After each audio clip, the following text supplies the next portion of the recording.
My parents funded my sister's lavish wedding, ignored mine, and 8 years later they lose their house. Now they demand I pay them back. My sister and I have never been close. Other than the huge age gap, my parents have always treated us differently. Before she was born, Dad lost his job and we had to rent out our house and move into a small place. We had to make a lot of adjustments with not many resources. Dad was trying to find a new job, but it was getting tough, so both Mom and Dad started putting in applications. Soon enough, Mom got a call from an old contact from when she used to work, saying that he is starting a new venture and that he would like trusted people to work for his organization. At that time, the pay wasn't much, but it was certainly more than what we had going. Mom immediately accepted. 6 months had passed and Dad was finally hired. We were doing better, but we had to pay off quite a few people because my parents had borrowed money while we were still at the house. 3 months after Dad lost his job, we moved out and rented it. They realized that it would take time for things to get back to normal, so we decided to keep renting the house. A year later, Mom was pregnant.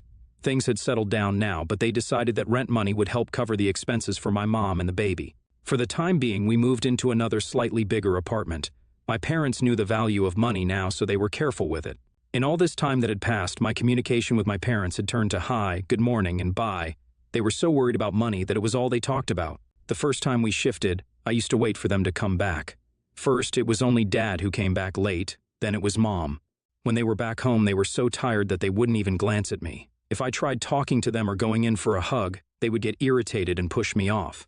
I understood that my parents were stressed, but I think they could at least afford to smile at me. A small one would have done too. I basically bathed myself, did the laundry by hand, made sandwiches when I was hungry, and walked myself to school. I tried to be as independent as I could. They, on the other hand, hadn't even noticed I was trying my best to help them out. After we shifted a second time, all focus was on Mom since she was pregnant. He tried to keep her as comfortable as he could. Mom didn't start working, but she didn't work as late. I was happy that she was pregnant. I thought at least I would have another sibling to keep me company. I tried to make my feelings known, but Mom was easily irritated. She would tell me to go away anytime I tried to make conversation with her. Dad worked all day. He would come home later than Mom. When he did come home, he would always get her or the baby something. He would just ignore me, saying he was tired. I was basically a stranger in my own home. I used to cry myself to sleep. Even if they heard me, they would ignore me and shut their door. 3 months after my dad lost his job, I was shifted to a public school. They hadn't enrolled me back in my previous one, and after Mom became pregnant, I knew they weren't going to. I wanted to go back to my old school and friends. I wanted to meet them. It was so lonely at home, and at school nobody really spoke to me. I just wanted to talk to someone. As Mom's bump got bigger and bigger, they wouldn't even acknowledge my presence. It was as if I wasn't even there. I was sad and hurt. They wouldn't listen, so I couldn't even do anything about it. Soon, Mom was in her last trimester and days away from giving birth. Both my parents didn't have any family on either side. If they did, I didn't know about them. I was left alone at home for days while Mom was at the hospital. I didn't complain, though. I just wanted her to be okay, and I wanted to see the baby. After they came home, they were busy. The baby was always in either of their arms. I asked if I could see her, and Dad let me into their room. Mom was breastfeeding her and got agitated. She told me to get out. Dad didn't say anything. I didn't get to spend time with my sister or hold her. Mom was very protective of her. Dad at least tried a couple of times to let me be near her, but Mom didn't let it happen. It was as if she hated me, and I didn't understand why. I could clearly see that she loved my sister.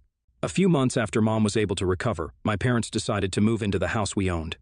I had a slight hope that after we moved back, things would go back to normal. We moved in, and as time went on, their attitude towards me got worse. I eventually had a breakdown in front of them while they were in the hall. I woke up my sister, and she started crying. Now all of them were angry at me, and I couldn't stop crying. Dad dragged me back up and locked me in my room, telling me to shut up. I fell asleep crying.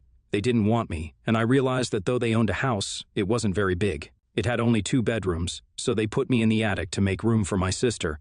I had to clean the attic myself. It was horrible up there and so cold. On top of that, it was the darkest place ever. I hated it.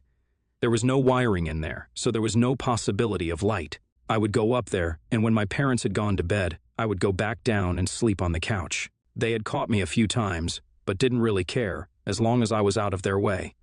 As I grew older, I got a job. They didn't know about it.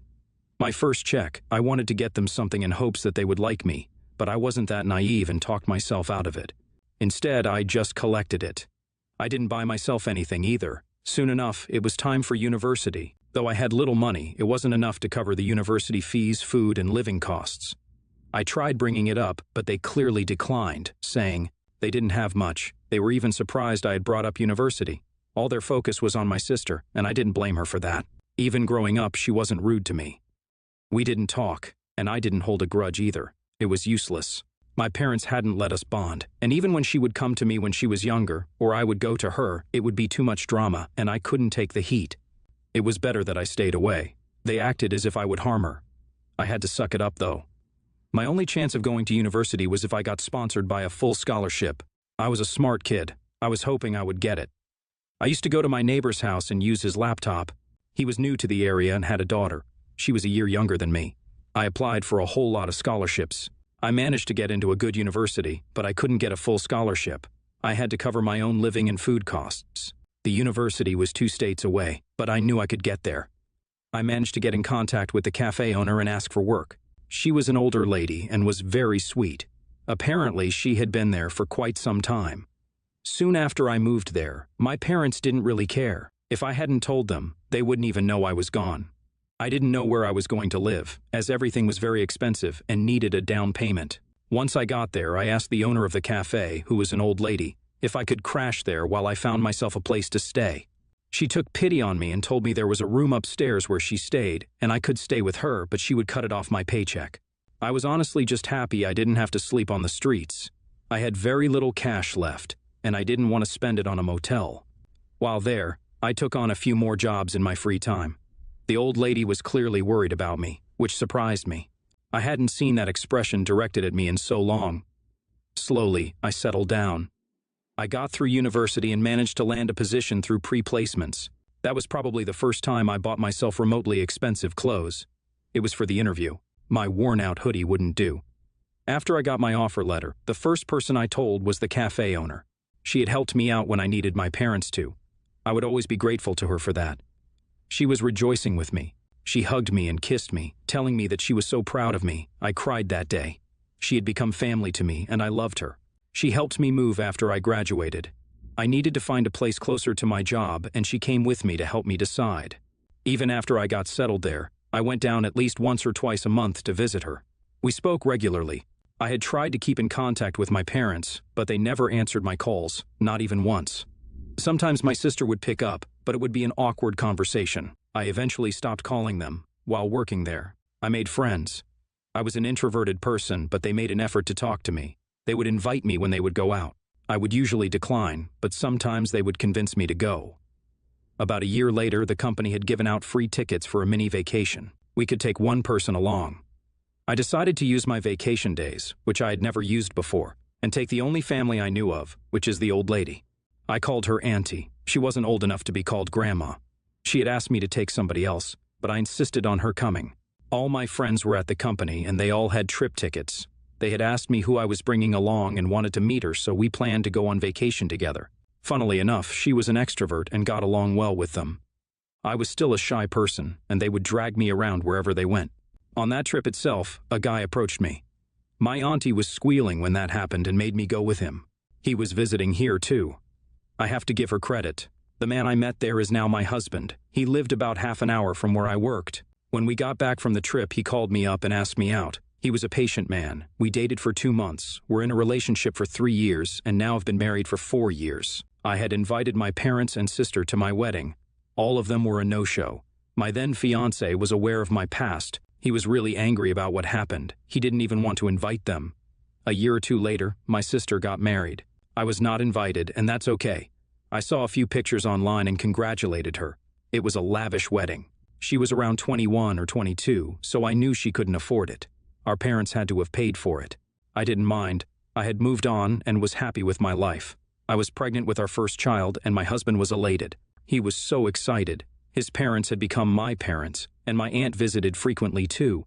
Sometimes all of them would stay with us during my pregnancy. Suddenly, one day, my aunt received a letter in my name. I was surprised by who it was. It was my parents. She told me she would bring the letter to me if I wanted. I thought they had heard about my pregnancy and wanted to reach out. I was a little happy. When I was in university, I informed them that I lived there. My contact number and everything else had changed since then. I was 5 months in. I spoke to my husband about it, and he was very hesitant about that letter. He tried to explain his perspective to me, and it made sense. They hadn't reached out to me for years, and now they've popped up out of nowhere. I guess I was a little more than happy that they had reached out. It blinded me for a moment. He asked me if he could read the letter first, just in case there were some inappropriate things in there. I didn't mind. He was very careful with everything around me, especially since I was pregnant. My aunt soon came 2 to 3 days later with the letter, and it certainly wasn't what I was expecting. My husband read it, and his face was full of disgust. I had never seen him so angry toward anyone. He gave the letter to my aunt and just came and hugged me. I asked him what was written, and he just looked at me with so much sadness and hugged me again. He told me that I shouldn't read it and that it was disgusting. I wanted to get it over with, so I just held his hand and asked my aunt to read it aloud. My parents had lost their own house. They were kicked out because of their dear daughter. Before I had left, I knew that they had put the house in her name to fund her lavish wedding with her now divorced husband. She had mortgaged the house. My parents knew about it, and they had put in their own money too. Now they're asking me to pay them back the money I supposedly owe them for taking care of me for so many years. My sister's ex-husband now refuses to pay the mortgage off, and she can't afford to either. I just sat there with a blank face. My husband's arms were still around me, rubbing my back. It was just a pure disappointment. I went to sleep crying that day, and I felt bad about it. I didn't want to make my baby sad because of my selfish parents. I had, but they were going to get payback. I wasn't going to be nice about it. I was happy, and I wanted to continue to be happy. I wasn't going to let them come in and have their way. They did get a response, but from my lawyer. It was a warning that if they sent me any more letters and tried to contact me again, they would be sued for harassment.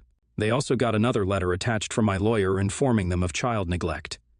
I made sure to let them know that I didn't owe them anything. From the clothes that I wore to the food that I ate to the house that I owned, it was all me.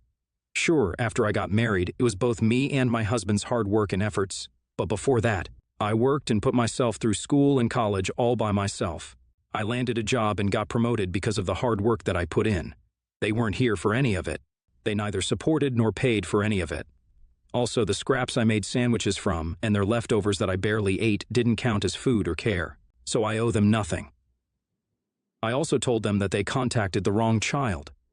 The child they owed was their dear daughter who mortgaged the house they put in her name. Since they've dug the hole they're in, they can climb out of it by themselves. Update 1, 2 months later. I'm close to my delivery date now. I thought I would update you on my current situation. This will be the last update. My parents haven't contacted me. From what I know, my sister gave the house to the bank. I don't know if they owe anyone anymore, but they're back to where they started. NTA. OP went through too much. Did they seriously have the guts to ask her for money that their little princess lost? Bad things happen to bad people. NTA. I hope you have a safe delivery. Next story. I'm still fuming over this, so forgive me if this post isn't perfectly put together. I just need some third-party insight. I, 26, female, power of a 28-year-old sister. Let's call her J. J is a mother to 3 kids, age 4, 7, and 8 years old. The father is a really absent parent and not around much. He works the night shift and then sleeps all day. I feel bad for her because it definitely isn't a fair situation, and she doesn't get any time to herself. Anyway, the situation is as this. My sister invited me to hang out on Saturday night. I agreed to come around and hang out with her, but she said she would have to leave to run an errand at some point. Cool. She said she'd be half an hour, so could I look after the sleeping youngest child while she quickly nipped out? I reluctantly agreed. The other 2 kids had been dropped off at our parents' for the weekend, so I understood she would want some time to run an errand, and she normally wouldn't have time for. As long as it was only half an hour. She promised it would be. I come over, we chat and catch up and watch a movie. It's really pleasant until she says she has to leave for that errand and leaves me instructions on what to do in case the kid wakes up, but says to just call her because she's only around the corner. I'm really on edge about it because I struggle a lot with really bad anxiety and panic disorder, which I'm currently in therapy and experimenting with meds to manage. However, we haven't found anything that really works yet. She knows this and knows I would really panic and cannot look after a kid for longer than she initially promised. I'm just not there mentally to be able to deal with crying, for example. Anyway, half an hour passes and she isn't back yet. 45 minutes. I call her and ask if everything is okay and when she will be back, and she answers after multiple rings. She said something came up and she'd be another hour, maybe an hour and 15. I basically lost my temper and said if she's not back in 15 minutes, then I'm leaving. She said I wouldn't do that and to please just stay there, and hung up. At this point, I'm on the verge of having a panic attack, so I do my breathing exercises, ring her husband, leave a message when he doesn't answer, text him about the situation as well, and also text my mom and leave about 15 minutes as I said. Apparently, my sister didn't come home for another 2 hours, and when she did, her husband was with the child, and they are both fuming. He got my message 15 minutes after I left, so 30 minutes after I sent it. And now both of them are refusing to talk to me, saying I endangered the child's life. I feel like me staying would have been worse because the kid slept through it all, and a panic attack may have woken him up to find me a dysfunctional mess. Aida here? Esh. Your sister shouldn't have left her kid with someone incapable of taking care of a kid. She can get charged with abandonment. You left a 4-year-old alone, putting his life in danger and also possibly risking legal trouble. How far away do your parents live? Could you not have called them? Called any local friends? Called the damn cops? YTA. You don't leave a 4-year-old by themselves in a house. Anything could happen. I hope you never have kids.